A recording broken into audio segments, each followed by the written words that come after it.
The year is 1940. Europe is burning. France has fallen. The British army has been shattered and forced to flee from the beaches of Dunkirk, leaving behind tanks, trucks, and thousands of tons of equipment. Across the English Channel, the most powerful military machine in human history is preparing to deliver the final blow. Adolf Hitler has conquered almost all of Europe. He commands thousands of aircraft, tens of thousands of tanks, and a $1 billion war machine built for total domination. Every military expert on the planet predicts Britain's surrender is inevitable. Not a question of if, but when. The situation looks hopeless. Germany possesses overwhelming military superiority, experienced commanders who have never lost a battle, and momentum that seems unstoppable. Britain stands alone, battered, outnumbered, and apparently defenseless. But here's what Hitler never understood. He was preparing to fight a traditional war with tanks, bombs, and bullets. Britain was preparing to fight a completely different kind of war. A war of secrets, a war of intelligence, a war of revolutionary technology that would change the course of history. What if I told you that the most powerful weapons used to defeat Nazi Germany weren't guns, tanks, or bombs? What if the real war-winning weapons were so secret that millions of people never knew they existed for decades after the conflict ended? This is the untold story of Britain's secret weapons, the hidden technologies that helped save the world from tyranny, the brilliant minds working in complete secrecy, the invisible shield that protected a nation, the codebreakers who stole the enemy's mind, the scientists who invented the future. Some historians argue that without these secret technologies, the Allies might never have won the war. Hitler might have succeeded in his quest for global domination. The world we know today might never have existed. So what were these hidden weapons? How did they work? And how did they help save Britain and perhaps the world itself? This is the story you've never heard, the story of Britain's secret war. To understand how Britain survived against impossible odds, we need to go back to the summer of 1940. The Battle of Britain is raging in the skies above southern England. The German Luftwaffe is sending wave after wave of bombers to destroy British cities, airfields, and military installations. Before radar, defending against enemy aircraft was like trying to swat flies in the dark. You had no idea where they were coming from, how many there were, or when they would arrive.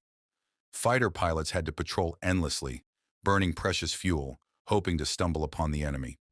It was inefficient, exhausting, and often futile.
By 1940, the U-boats were sinking hundreds of ships every month.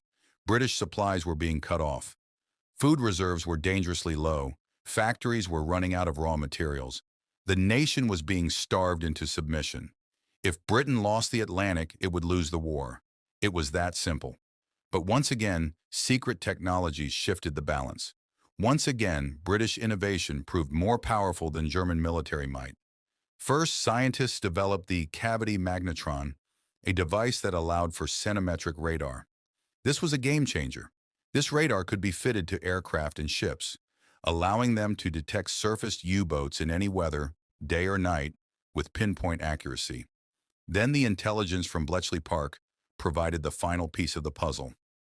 In June 1941, Alan Turing and his group finally succeeded in breaking into the daily communications of the U-boats. Decrypted messages revealed the locations of the wolf packs. Allied convoys could be rerouted around danger. Submarine hunters could be directed to the kill zones. Imagine the terror of a German U-boat captain. He surfaces under cover of darkness to recharge his batteries, safe in the blackness of the night. Suddenly, searchlights illuminate him from an aircraft that appeared out of nowhere. Depth charges begin raining down. The hunter has become the hunted. Together, these innovations transformed the Atlantic battlefield. What had once been a deadly hunting ground for German submarines gradually became a dangerous place for the hunters themselves. More U-boats were being sunk than Allied ships. The tide was turning. Britain's survival depended on these victories. And every successful convoy brought the Allies closer to ultimate victory. The Atlantic was secured. The supplies kept flowing. Britain kept fighting. While soldiers fought on battlefields and codebreakers fought in the shadows, a different kind of war was being waged in laboratories across Britain.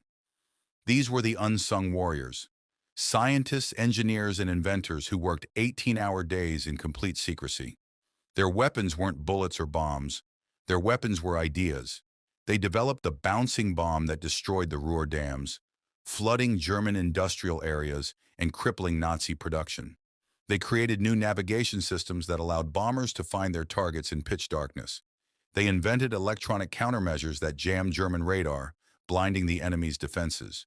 They improved aircraft performance, developed new fuels, created better communication systems, and pioneered technologies that would shape the modern world.